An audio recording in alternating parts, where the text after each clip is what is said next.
श्रीमद् भागवत महापुराण दशम स्कंध अध्याय 84 वसुदेव जी का यज्ञोत्सव। श्री सुखदेव जी कहते हैं, परीक्षित, सर्वात्मा भक्त भयहारी भगवान श्री कृष्ण के प्रति उनकी पत्नियों का कितना प्रेम है, यह बात कुंती, गांधारी, द्रौपदी, सुभद्रा, दूसरी राजपत्नियों और भगवान की प्रियतमा गोपियों ने भी सुनी। सबकी सब उनका यह अलौकिक प्रेम देखकर अत्यंत मुग्ध, अत्यंत विस्मित हो गईं।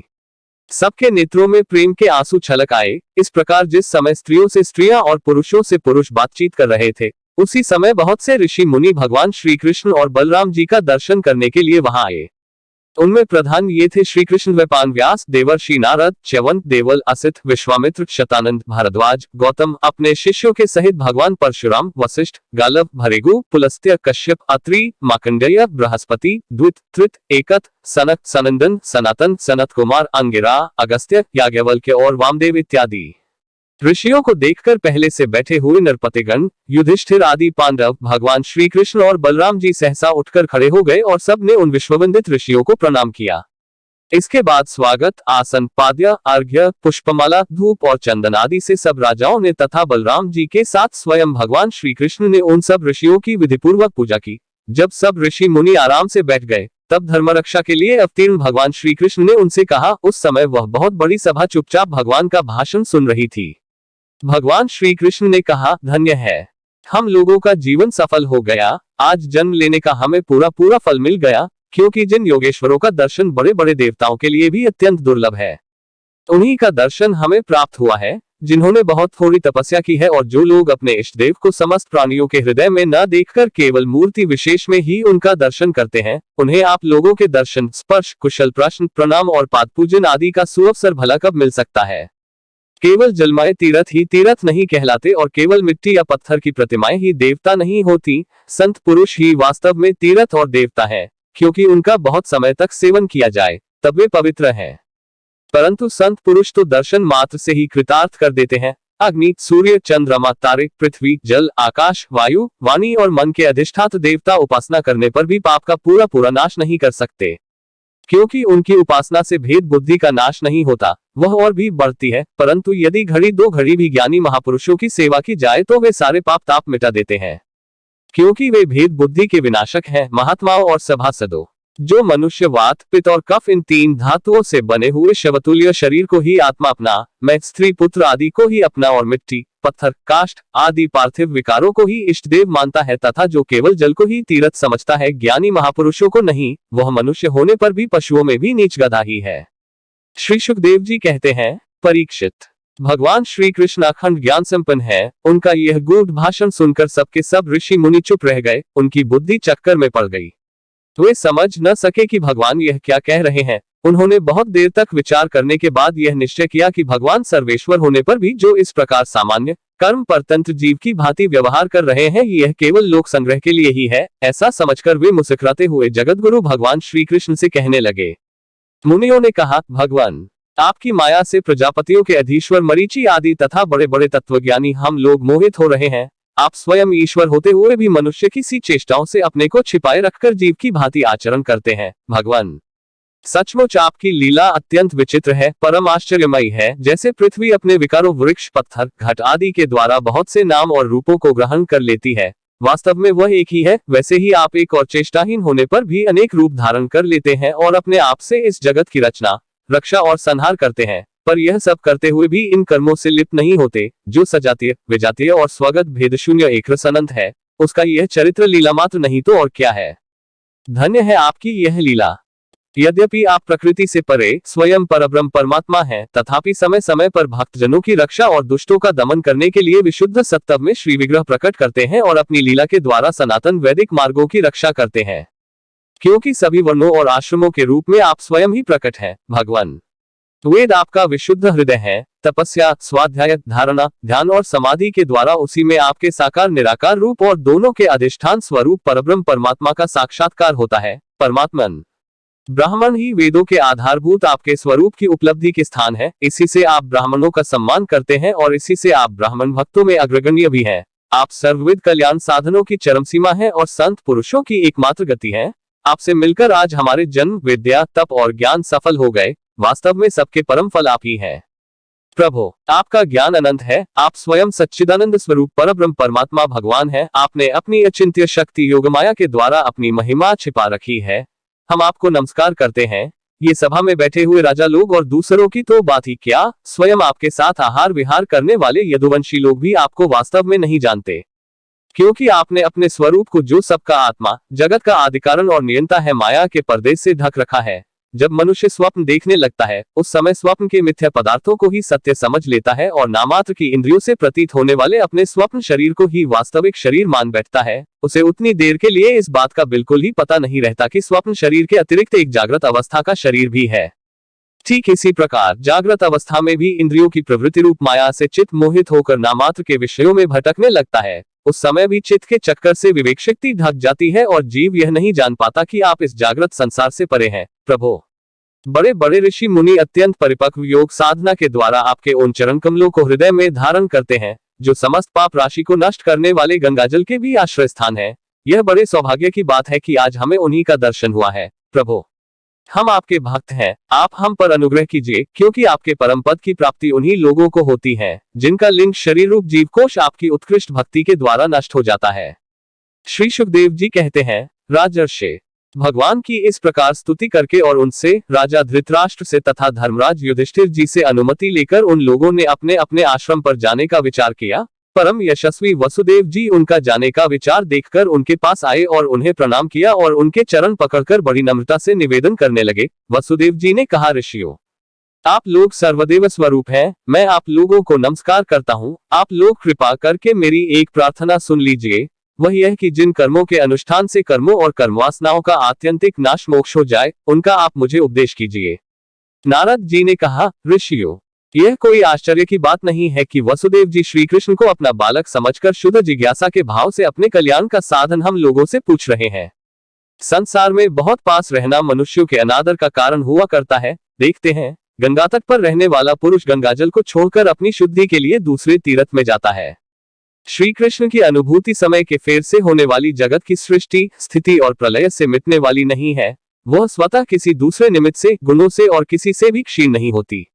उनका ज्ञान में स्वरूप अविद्या, राग द्वेष आदि क्लेश, पुण्य पापमय कर्म, सुख दुखादि कर्मफल तथा सत्व आदि गुणों के प्रवाह से खंडित नहीं है। वे स्वयं अद्वितीय परमात्मा हैं। जब वे अपने को अपनी ही शक्तियों प्राण आदि से ढक लेते हैं, तब मूर्ख लोग ऐसा समझते हैं कि वे ढक गए, जैसे बादल कोहरा या ग्रहण के द्वारा अपने नेत्रों के ढक जाने पर सूर्य को ढका हुआ मान लेते हैं। परीक्षित, इसके बाद ऋषियों ने भगवान श्री कृष्ण, बलराम जी और अन्य राजाओं के सामने ही वसुदेव जी को संबोधित करके कहा, कर्मों के द्वारा कर्मवासनाओं और कर्मफलों का अत्यांतिक नाश करने का सबसे अच्छा उपाय यह है कि यज्ञ आदि के द्वारा समस्त यज्ञों के अधिपति भगवान विष्णु की श्रद्धापूर्वक आराधना करे। त्रिकालदर्शी ज्ञानियों ने शास्त्र दृष्टि से यही चित्त की शांति का उपाय, सुगम मोक्ष साधन और चित्त में आनंद का उल्लास करने वाला धर्म बतलाया है। अपने न्यायार्जित धन से श्रद्धापूर्वक पुरुषोत्तम भगवान की आराधना करना ही द्विजाति ब्राह्मण, क्षत्रिय और वैश्य गृहस्थ के लिए परम कल्याण का मार्ग है। वसुदेव जी, विचारवान पुरुष को चाहिए कि यज्ञ, दान आदि के द्वारा धन की इच्छा को, गृहस्थोचित भोगों द्वारा स्त्री पुत्र की इच्छा को और कालक्रम से स्वर्गादि भोग भी नष्ट हो जाते हैं, इस विचार से लोकेशना को त्याग दे। इस प्रकार धीर पुरुष घर में रहते हुए ही तीनों प्रकार की अशानाओं इच्छाओं का परित्याग करके तपोवन का रास्ता लिया करते थे। समर्थ वसुदेवत जी, ब्राह्मण, क्षत्रिय और वैश्य ये तीनों देवता, ऋषि और पितरों का ऋण लेकर ही पैदा होते हैं। इनके ऋणों से छुटकारा मिलता है यज्ञ, अध्ययन और संतानोत्पत्ति से। इनसे उऋण हुए बिना ही जो संसार का त्याग करता है, उसका पतन हो जाता है। परम बुद्धिमान वसुदेव जी, आप अब तक ऋषि और पितरों के ऋण से तो मुक्त हो चुके हैं। अब यज्ञों के द्वारा देवताओं का ऋण चुका दीजिए और इस प्रकार सबसे उऋण होकर गृह त्याग कीजिए, भगवान की शरण हो जाइए। वसुदेव जी, आपने अवश्य ही परम भक्ति से जगदीश्वर भगवान की आराधना की है, तभी तो वे आप दोनों के पुत्र हुए हैं। श्री सुखदेव जी कहते हैं, परीक्षित, परम मनस्वी वसुदेव जी ने ऋषियों की यह बात सुनकर उनके चरणों में सिर रखकर प्रणाम किया, उन्हें प्रसन्न किया और यज्ञ के ऋत्विजों के रूप में उनका वरण कर लिया। राजन, जब इस प्रकार वसुदेव जी ने धर्मपूर्वक ऋषियों का वरण कर लिया, तब उन्होंने पुण्य क्षेत्र कुरुक्षेत्र में परम धार्मिक वसुदेव जी के द्वारा उत्तमोत्तम सामग्री से युक्त यज्ञ करवाए। परीक्षित, जब वसुदेव जी ने यज्ञ की दीक्षा ले ली, तब यदुवंशियों ने स्नान करके सुंदर वस्त्र और कमलों की मालाएं धारण कर ली। राजा लोग वस्त्राभूषणों से खूब सुसज्जित हो गए। वसुदेव जी की पत्नियों ने सुंदर वस्त्र, अंगराग और सोने के हारों से अपने को सजा लिया और फिर वे सब बड़े आनंद से अपने अपने हाथों में मांगलिक सामग्री लेकर यज्ञशाला में आईं। उस समय मृदंग, पखावज, शंख, ढोल और नगारे आदि बाजे बजने लगे। नट और नर्तकियां नाचने लगी। सूत और मागध स्तुति गान करने लगे। गंधर्वों के साथ सुरीले गले वाली गंधर्व पत्नियां गान करने लगी। वसुदेव जी ने पहले नेत्रों में अंजन और शरीर में मक्खन लगा लिया। फिर उनकी देव की आदि 18 पत्नियों के साथ उन्हें ऋत्विजों ने महाभिषेक की विधि से वैसे ही अभिषेक कराया जिस प्रकार प्राचीन काल में नक्षत्रों के साथ चंद्रमा का अभिषेक हुआ था। उस समय यज्ञ में दीक्षित होने के कारण वसुदेव जी तो मृगचर्म धारण किए हुए थे, परंतु उनकी पत्नियां सुंदर सुंदर साड़ी, कंगन, हार, पायजेब और कर्णफूल आदि आभूषणों से खूब सजी हुई थीं। वे अपनी पत्नियों के साथ भलीभांति शोभायमान हुए। महाराज वसुदेव जी के ऋत्विज और सदस्य रत्नजटित आभूषण तथा रेशमी वस्त्र धारण करके वैसे ही सुशोभित हुए जैसे पहले इंद्र के यज्ञ में हुए थे। उस समय भगवान श्री कृष्ण और बलराम जी अपने अपने भाई बंधु और स्त्री पुत्रों के साथ इस प्रकार शोभायमान हुए जैसे अपनी शक्तियों के साथ समस्त जीवों के ईश्वर स्वयं भगवान समिष्ट जीवों के अभिमानी श्री संकर्षण तथा अपने विशुद्ध नारायण स्वरूप में शोभायमान होते हैं। वसुदेव जी ने प्रत्येक यज्ञ में ज्योतिष्टोम, दर्श, पूर्णमास आदि प्राकृत यज्ञों, सौरसत्रादि वैकृत यज्ञों और अग्निहोत्र आदि अन्य यज्ञों के द्वारा द्रव्य, क्रिया और उनके ज्ञान के मंत्रों के स्वामी विष्णु भगवान की आराधना की। इसके बाद उन्होंने उचित समय पर ऋत्विजों को वस्त्रालंकारों से सुसज्जित किया और शास्त्र के अनुसार बहुत सी दक्षिणा तथा प्रचुर धन के साथ अलंकृत गौएं, पृथ्वी और सुंदरी कन्याएं दी। इसके बाद महर्षियों ने पत्नी से न्याज नामक यज्ञांग और अवभरित स्नान अर्थात यज्ञांत स्नान संबंधी अवशेष कर्म कराकर वसुदेव जी को आगे करके परशुराम जी के बनाए हद में रामहद में स्नान किया। स्नान करने के बाद वसुदेव जी और उनकी पत्नियों ने वंदीजनों को अपने सारे वस्त्राभूषण दे दिए तथा स्वयं अन्य वस्त्राभूषण से सुसज्जित होकर उन्होंने ब्राह्मणों से लेकर कुत्तों तक को भोजन कराया। तदनंतर अपने भाई बंधुओं, उनके स्त्री पुत्रों तथा विदर्भ, कोसल, कुरु, काशी, केकया और सृंजय आदि देशों के राजाओं, सदस्यों, ऋत्विजों, देवताओं, मनुष्यों, भूतों, पितरों और चारणों को विदाई के रूप में बहुत सी भेंट देकर सम्मानित किया। वे लोग लक्ष्मीपति भगवान श्री कृष्ण की अनुमति लेकर यज्ञ की प्रशंसा करते हुए अपने अपने घर चले गए। परीक्षित उस समय राजा धृतराष्ट्र, विदुर, युधिष्ठिर, भीम, अर्जुन, भीष्म पितामह, द्रोणाचार्य, कुंती, नकुल, सहदेव, नारद, भगवान व्यासदेव तथा दूसरे स्वजन, संबंधी और बांधव अपने हितैषी बंधु यादवों को छोड़कर जाने में अत्यंत विरह व्यथा का अनुभव करने लगे। उन्होंने अत्यंत स्नेहार्द चित्त से यदुवंशियों का आलिंगन किया और बड़ी कठिनाई से किसी प्रकार अपने अपने देश को गए। दूसरे लोग भी इनके साथ ही वहां से रवाना हो गए। परीक्षित भगवान श्री कृष्ण, बलराम जी तथा उग्रसेन आदि ने नंद बाबा एवं अन्य सभी गोपों की बहुत बड़ी बड़ी सामग्रियों से अर्चा पूजा की, उनका सत्कार किया और वे प्रेम परवश होकर बहुत दिनों तक वहीं रहे। वसुदेव जी अनायास ही अपने बहुत बड़े मनोरथ का महासागर पार कर गए थे। उनके आनंद की सीमा न थी। सभी आत्मीय स्वजन उनके साथ थे। उन्होंने नंद बाबा का हाथ पकड़कर कहा। वसुदेव जी ने कहा, भाई जी, भगवान ने मनुष्यों के लिए एक बहुत बड़ा बंधन बना दिया है। उस बंधन का नाम है स्नेह, प्रेम पाश। मैं तो ऐसा समझता हूँ कि बड़े बड़े शूरवीर और योगी यति भी उसे तोड़ने में असमर्थ हैं। आपने हम अकृतज्ञों के प्रति अनुपम मित्रता का व्यवहार किया है। क्यों न हो, आप सरीखे संत शिरोमणियों का तो ऐसा स्वभाव ही होता है। हम इसका कभी बदला नहीं चुका सकते, आपको इसका कोई फल नहीं दे सकते, फिर भी हमारा यह मैत्री संबंध कभी टूटने वाला नहीं है। आप इसको सदा निभाते रहेंगे। भाई जी, पहले तो बंदीगृह में बंद होने के कारण हम आपका कुछ भी प्रिय और हित न कर सके। अब हमारी यह दशा हो रही है कि हम धन संपत्ति के नशे से श्रीमत से अंधे हो रहे हैं। आप हमारे सामने हैं तो भी हम आपकी ओर नहीं देख पाते। दूसरों को सम्मान देकर स्वयं सम्मान न चाहने वाले भाई जी, जो कल्याणकामी है उसे राज्य लक्ष्मी न मिले, इसी में उसका भला है। क्योंकि मनुष्य राज्य लक्ष्मी से अंधा हो जाता है और अपने भाई बंधु स्वजनों तक को नहीं देख पाता। श्री सुखदेव जी कहते हैं, परीक्षित, इस प्रकार कहते कहते वसुदेव जी का हृदय प्रेम से गदगद हो गया। उन्हें नंद बाबा की मित्रता और उपकार स्मरण हो आए। उनके नेत्रों में प्रेमाश्रु उमड़ आए। वे रोने लगे। नंद जी अपने सखा वसुदेव जी को प्रसन्न करने के लिए एवं भगवान श्री कृष्ण और बलराम जी के प्रेम पाश में बंध कर आजकल करते करते 3 महीने तक वहीं रह गए। यदुवंशियों ने जी भर उनका सम्मान किया। इसके बाद बहुमूल्य आभूषण, रेशमी वस्त्र, नाना प्रकार की उत्तम उत्तम सामग्रियों और भोगों से नंद बाबा को, उनके ब्रजवासी साथियों को और बंधु बांधवों को खूब तृप्त किया। वसुदेव जी, उग्रसेन, श्री कृष्ण, बलराम, उद्धव आदि यदुवंशियों ने अलग अलग उन्हें अनेकों प्रकार की भेंटें दी। उनको विदा करने पर उन सब सामग्रियों को लेकर नंद बाबा अपने व्रज के लिए रवाना हुए नंद बाबा गोपों और गोपियों का चित्त भगवान श्री कृष्ण के चरण कमलों में इस प्रकार लग गया कि वे फिर प्रयत्न करने पर भी उसे वहां से लौटा न सके। सुतरा बिना ही मन के उन्होंने मथुरा की यात्रा की।